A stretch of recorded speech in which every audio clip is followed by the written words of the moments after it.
बिस्मिल्लाहिर्रहमानिर्रहीम। अस्सलाम वालेकुम स्टूडेंट्स। आज हम क्लास 10th फ़िज़िक्स का चैप्टर 11 जो कि साउंड्स है वो स्टार्ट करेंगे। तो सबसे पहले हमें पता होना चाहिए कि साउंड की जो है वो नेचर क्या है। तो साउंड जो है वो वेव नेचर की होती है और इसको हम प्रोड्यूस कैसे करते हैं। हमें पता है कि फर्स्ट चैप्टर के अंदर हमने स्टडी किया था कि जो वेव्स हैं वो प्रोड्यूस कैसे की जा सकती हैं जब भी हम पार्टिकल ऑफ मीडियम को डिस्टर्ब करते हैं। तो उससे जो पार्टिकल्स मीडियम है वो क्या करते हैं, टू एंड फ्रो वाइब्रेट करना शुरू करते हैं अबाउट देयर मीन पोजीशन, और एज ए रिजल्ट वेव जो है वो प्रोड्यूस होना शुरू हो जाती है।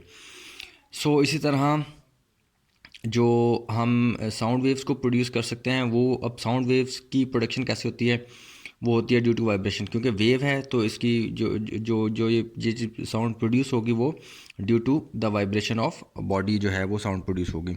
अच्छा, इसकी एग्जांपल ले लें कि जैसे जो गिटार की जो साउंड है वो कैसे प्रोड्यूस होती है जब आप उसके जो स्ट्रिंग्स होती हैं उसको प्लग करते हैं, जिसकी वजह से वो वाइब्रेट करना शुरू कर देती हैं। ऑब्ज़र्व करें अगर आप, तो उससे जो है साउंड प्रोड्यूस होती है। और इसी तरह हमारे जो इंटीरियर ऑर्गन्स हैं उनसे भी, क्योंकि वो भी वाइब्रेट करते रहते हैं, हमारा हार्ट, हमारे जो लंग्स हैं वो वाइब्रेट करते रहते हैं, तो उनकी वाइब्रेशन से भी साउंड प्रोड्यूस होती है। और इस जो जो जो ये साउंड प्रोड्यूस होती है उसको डॉक्टर जो है वो स्टेथोस्कोप के साथ जो है वो डिटेक्ट करता है। ठीक है, तो इससे हमें ये भी पता चल गया कि स्टेथोस्कोप का जो वर्किंग मैकेनिज़्म है वो बेसिकली ये साउंड वेव्स के ऊपर डिपेंड करता है। ठीक है। अच्छा, अब जो है वो हम साउंड को प्रोड्यूस कैसे कर सकते हैं। तो अगर हम लेबॉर्ट्री के अंदर साउंड को प्रोड्यूस करना चाहते हैं तो लेबॉर्ट्री के अंदर एक सिंपल एक इंस्ट्रूमेंट होता है साउंड की प्रोडक्शन के लिए, जिसको हम बोलते हैं ट्यूनिंग फोक। ठीक है, ट्यूनिंग फोक क्या होता है, ये यू शेप्ड हमारे पास एक इंस्ट्रूमेंट होता है। ठीक है, तो इसके जिसके के दो दो प्रोंग्स होते हैं। ठीक है। अच्छा, अब क्या होता है कि ये इसको इसको हम बोलते हैं ट्यूनिंग फोक। हम यहाँ पे लिख भी देते हैं ट्यूनिंग फोर्क। ठीक है, ट्यूनिंग फोक। अच्छा, अब इससे हम साउंड को प्रोड्यूस करते हैं। साउंड को कैसे प्रोड्यूस करते हैं, लेट्स सपोज आप एक रबर हैमर ले लें। ठीक है, रबर हैमर से इसको हिट करें। जब इसको हिट करेंगे तो क्या होगा कि जो इसके प्रोंग्स हैं वो क्या करेंगे, वो अबाउट इट्स मीन पोजीशन क्या करेंगे, मूव करें। लेट्स सपोज पहले ये लेट्स सपोज इसकी ओ एक मीन पोजीशन थी, यहाँ से क्या करेंगे ये ए पे आएगा और इसी तरह वाइब्रेट करता हुआ ये बी पे भी चला जाएगा। तो to and fro about its mean position ये वाइब्रेट करना शुरू कर देगा। तो इससे हमें पता चल गया कि जब कोई बॉडी वाइब्रेट करेगी तो साउंड प्रोड्यूस होगी। इससे हमें क्या पता चला कि जब कोई बॉडी वाइब्रेट करेगी तो साउंड प्रोड्यूस होगी। अच्छा, इसका दूसरा एस्पेक्ट क्या हो सकता है, इसका दूसरा एस्पेक्ट ये हो सकता है कि हर वो चीज़ जो कि साउंड प्रोड्यूस करती है क्या वो वाइब्रेट भी करती है। तो यस, ये वाइब्रेट भी करती है। अब इसको हम कैसे जो है वो प्रूव कर सकते हैं। ठीक है, तो लेट्स सपोज आप यही ट्यूनिंग फोक ले लें। ठीक है, इसको आप हिट करें विद रबर हैमर और ये क्या करेगा, वाइब्रेट करना शुरू कर देगा। अगर आप इसके नज़दीक अपना कान लेके जाएंगे तो you will listen a sound, that means के वाइब्रेटिंग बॉडी साउंड प्रोड्यूस कर रही है। अब क्या करें, अब एक आप बकेट ले लें। ठीक है, उसके अंदर ठीक है, उसके अंदर आप पानी जो है वो भर लें। ठीक है, अब आप इस जो ट्यूनिंग फोक को जो कि वाइब्रेट कर रहा था, इसको आप जब इसके अंदर डिप करेंगे, जब आप इसको इसके अंदर डिप करेंगे तो आप देखेंगे कि वाटर विल स्प्लैश आउट, यानी कि यहाँ से पानी जो है वो यहाँ से बाहर को आना शुरू हो जाएगा। ठीक है, विच शोज़ दैट कि वो चीज़ जो कि वाइब्रेट कर रही, जो साउंड प्रोड्यूस कर रही थी, वो वाइब्रेट भी कर रही है। इससे हमें ये पता लगता है। ठीक है, नो नो साउंड, अगर हमने ये कह दिया कि साउंड जो है वो वेव है, तो जब अगर साउंड वेव है तो इसका मतलब है कि हमने तो चैप्टर नंबर 1 के अंदर पढ़ा था कि साउंड जो वेव होती है that is of two natures, तो that is of two kind, sorry. तो अब वो कौन कौन सी काइंड्स होती हैं, एक होती है हमारे पास मैकेनिकल वेव, एक होती है इलेक्ट्रोमैग्नेटिक वेव। अब साउंड कौन सी वेव है, तो साउंड की जो नेचर को पता करने के लिए कि साउंड क्या है, एक एक सिंपल सा एक्सपेरिमेंट जो है वो कर लेते हैं। लेट्स सपोज उस एक्सपेरिमेंट को हम कहते हैं बेल जार एक्सपेरिमेंट। और उसमें होता क्या है कि एक आपके पास लेट्स सपोज एक जार है, ठीक है। इस जार के अंदर आपने एक जो है वो बेल लगा दी, ठीक है। लेट्स सपोज ये इस एंड पे फिक्स है, ठीक है। ये आपने लेट्स सपोज एक मैकेनिज़्म है जो कि आपने बेल लगा दी इसके साथ। अच्छा, अब इसको आपने क्या किया, इस बेल को आपने power supply they the. Let's suppose ये आपके पास लाइन आ गई, ये न्यूट्रल आ गई, ठीक है। और इसमें आपने लेट्स सपोज यहाँ पर आपने एक स्विच भी प्लेस कर दिया, ठीक है। अच्छा, और क्या किया कि इसके साथ हमने यहाँ पर इसके बॉटम में हमने एक वैक्यूम पंप भी लगा दिया, ठीक है। अब वैक्यूम पंप क्या करता है, वैक्यूम पंप बेसिकली जो है, वैक्यूम पंप क्या करता है कि इसमें से सारी एयर को वो बाहर निकाल देगा, ठीक है। अच्छा, अब ये जो ऑपरेटर्स था, ये हमारे पास कौन सा ऑपरेटर्स था जी, ये था बेल जार ऑपरेटर्स, ठीक हो गया। अच्छा, ये हमारे पास बेल जार ऑपरेटर्स आ गया। अब इसकी नेचर को फाइंड अच्छा, हमें ये पता है कि जो दो टाइप ऑफ वेव्स थी, एक इलेक्ट्रोमैग्नेटिक और एक जो थी वो मैकेनिकल वेव। तो mechanical wave is a kind of wave that required material medium for its propagation, यानी जिसको कि एक मीडियम चाहिए प्रोपगेट करने के लिए, वो होती है हमारे पास मैकेनिकल वेव। और वो वेव जिसको कि कोई मीडियम नहीं चाहिए होता, that is known as electromagnetic wave, यानी कि विदाउट मीडियम भी वो ट्रैवल कर सकती है, वैक्यूम के अंदर भी वो ट्रैवल कर सकती है। अच्छा, अब क्या करें, अब लेट्स सपोज हम उसकी नेचर फाइंड करने लगे हैं, ठीक है। अब इसमें पहले क्या था, इनिशियली इसके अंदर एयर, इस सारे इस जार के अंदर एयर थी। आपने क्या किया कि आपने ये स्विच ऑन कर दिया, लेट्स सपोज ये स्विच ऑन कर दिया आपने, और अब इसका कनेक्शन जो है वो बिल्ड हो गया। तो अब क्या होगा, बेल विल स्टार्ट रिंगिंग। आप क्या करें, वैक्यूम पंप को ऑन कर दें। जब वैक्यूम पंप को ऑन करेंगे तो इसमें से एयर सारी की सारी वो क्या करेगा, एक्सट्रैक्ट करके बाहर निकालना शुरू कर देगा। जब वो एयर बाहर निकालना शुरू करेगा तो आपको जो साउंड होगी वो क्या होगी, मध्यम, यानी कि लो पे, और एट द एंड साउंड जो है वो ख़त्म हो जाएगी, ठीक है। अब आप क्या करें कि दोबारा वैक्यूम पंप से एयर को आप क्या करें कि एयर को अंदर इंजेक्ट करना शुरू करें। जैसे ही आप एयर को अंदर इंजेक्ट करना शुरू करेंगे, और बेल को ऑफ नहीं करना, ठीक है। इंजेक्ट करना शुरू करेंगे तो साथ में एयर जैसे ही उसके अंदर जाना शुरू होगी तो यू विल हियर साउंड, ठीक है।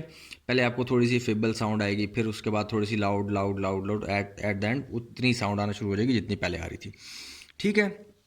इसका मतलब है जब हमने इसमें से एयर को एक्सट्रैक्ट करके बाहर निकाला, जब एयर में से इसको निकाल दिया तो हमें कोई साउंड नहीं आ रही थी, but the bell was still ringing, ठीक है। तो इसका मतलब है कि without without without any medium जो ये साउंड है ये ट्रैवल नहीं कर सकती। विच शोज़ दैट कि साउंड की जो नेचर है वो हमारे पास मैकेनिकल नेचर है, ठीक है।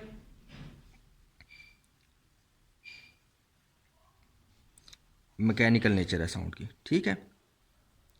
और हम कैसे, दूसरे अल्फाज में हम कह सकते हैं sound is mechanical wave, sound is mechanical wave, ठीक हो गया जी, कि जिसको कि कोई मीडियम चाहिए प्रोपगेट करने के लिए, ठीक है। अच्छा, अब आ जाएं थोड़ा सा आगे। तो हमें पता है कि जो साउंड है, जो वेव है, उसकी भी आगे फर्दर दो, मैकेनिकल वेव्स की भी आगे दो फर्दर कैटेगरीज होती हैं। तो एक होती है जो लॉन्गिट्यूडनल वेव, और एक होती है ट्रांसवर्स वेव, ठीक है। तो अब इसमें ये कैटेगरीज ऑफ वेव के अंदर ये कहाँ पर लाई करती है मैकेनिकल वेव की। तो हम लेट सपोज वही एग्जांपल ले लेते हैं ट्यूनिंग फोक की। लेट सपोज ये ट्यूनिंग फोक है, ठीक है। आप इनिशियली इसके इस प्रॉन्ग की बात करते हैं। हम कहते हैं इनिशियली ये जो था ये एक पोजीशन ओ पे था। जैसे ही हमने क्या किया, हमने इसको किसी रबर के हैमर से या समथिंग किसी से हमने इसको हिट किया। तो हिट करने से क्या, अच्छा अभी इनिशियली क्या था, इनिशियली हमारे पास ये था कि ये हमारे पास रेस्ट पे था, तो एयर हमारे पास इसके सामने कॉलम्स के अंदर प्रेजेंट थी, ठीक है। एक ये इस तरह ठीक है, ये हमारे पास कॉलम्स के अंदर एयर प्रेजेंट थी ऐसे। ठीक है, अच्छा अब जब हमने क्या किया, हमने इसको हिट किया,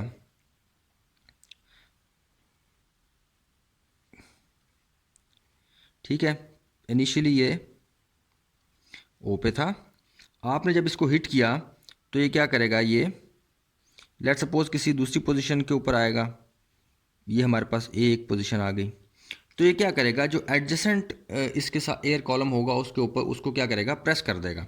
ठीक है, तो आपके पास कुछ कंडीशन एयर कॉलम्स इसके सामने ऐसे बन जाएगी कि ये थोड़ा सा एयर कॉलम कंप्रेस हो जाएगा, लेकिन बाकी जो एयर कॉलम आगे होगा वो उसी कंडीशन में होगा जैसे कि पहले था।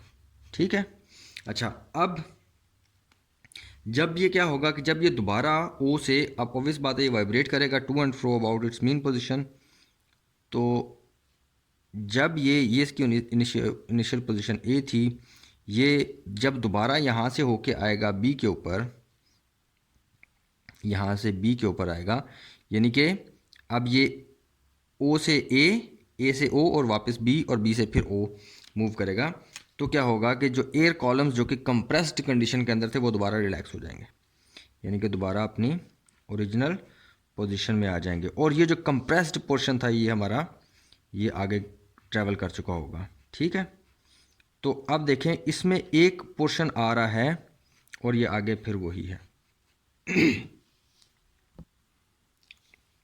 तो अब देखें कि सॉरी, ये पोर्शन देखें, ये हमारे पास कंप्रेस्ड पोर्शन है और इसको हम कहते हैं कंप्रेशन। ठीक हो गया, और ये जो पोर्शन है जो कि एक्सपेंडेड पोर्शन है, इसको हम बोलते हैं रेयरफैक्शन। ठीक है, अच्छा अब कंप्रेशन और रेयरफैक्शन किसके अंदर होता है?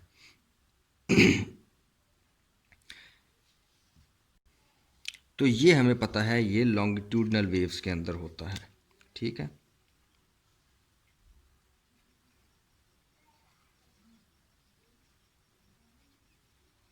Longitudinal waves. ठीक है, सो इससे हमें ये पता चल गया कि जो साउंड वेव्स हैं, sound waves are mechanical waves,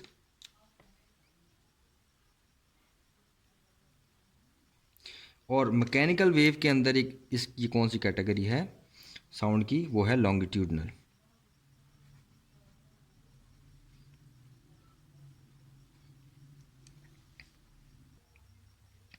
सो चलें ये आज का लेक्चर था, इसको हम ज़रा रिव्यू कर लेते हैं फिर। अच्छा देखें, हमने क्या पढ़ा, हमने साउंड पढ़ी, साउंड की हमने नेचर पढ़ ली, साउंड की नेचर जो है वो वेव नेचर की होती है, साउंड की नेचर जो है वेव है, और साउंड को आप प्रोड्यूस कर सकते हैं, कैसे कर सकते हैं, हमें पता है कि वेव को कैसे प्रोड्यूस किया जाता है, बॉडी को वाइब्रेट करके साउंड वेव को प्रोड्यूस किया जाता है। तो sound waves also produce by vibrating body. जब किसी बॉडी को आप हिट करते हैं तो वो क्या करती है, टू एंड फ्रो वाइब्रेट करना शुरू करती है बॉडी मीन पोजीशन, तो उससे साउंड प्रोड्यूस होना शुरू हो जाती है। ठीक है, हमने ये एग्जांपल ली ट्यूनिंग फोक की, ट्यूनिंग फोक को हमने जब रबर हैमर के साथ हिट किया तो ये वाइब्रेट करना शुरू कर दिया, जिससे कि साउंड प्रोड्यूस हुई, और हमने ये भी देख लिया कि जो साउंड प्रोड्यूस करते हैं वो बॉडी वाइब्रेट भी करती है, इससे हमें ये पता चल गया। देन हमने नेचर ऑफ साउंड हमने के बारे में डिस्कस किया, हमें पता है कि there are two type of waves, electromagnetic और मैकेनिकल वेव्स। तो हमने बेल जार ऑपरेटर से ये प्रूव किया कि sound wave require material medium for its propagation, that's why sound is mechanical wave. ठीक है, देन उसके बाद मैकेनिकल वेव की भी आगे दो कैटेगरीज होती हैं, एक लॉन्गिट्यूडनल एक ट्रांसवर्स वेव्स होती हैं। तो हमने इस सारे एक्सपेरिमेंट से हमने ये कंक्लूड किया कि साउंड वेव जो है, क्योंकि उसमें कंप्रेशन और रेयरफैक्शन जो है वो प्रोड्यूस हो रहा होता है, so that's why it is longitudinal in nature. Sound wave mechanical in nature होती है, और मैकेनिकल नेचर में उसकी कौन सी कैटेगरी होती है, वो लॉन्गिट्यूडनल वेव्स होती है। सो ये आज का लेक्चर यहाँ तक है। इसके बाद नेक्स्ट लेक्चर में हम जो है वो आगे कैरेक्टरिस्टिक्स ऑफ साउंड जो हैं वो पढ़ेंगे।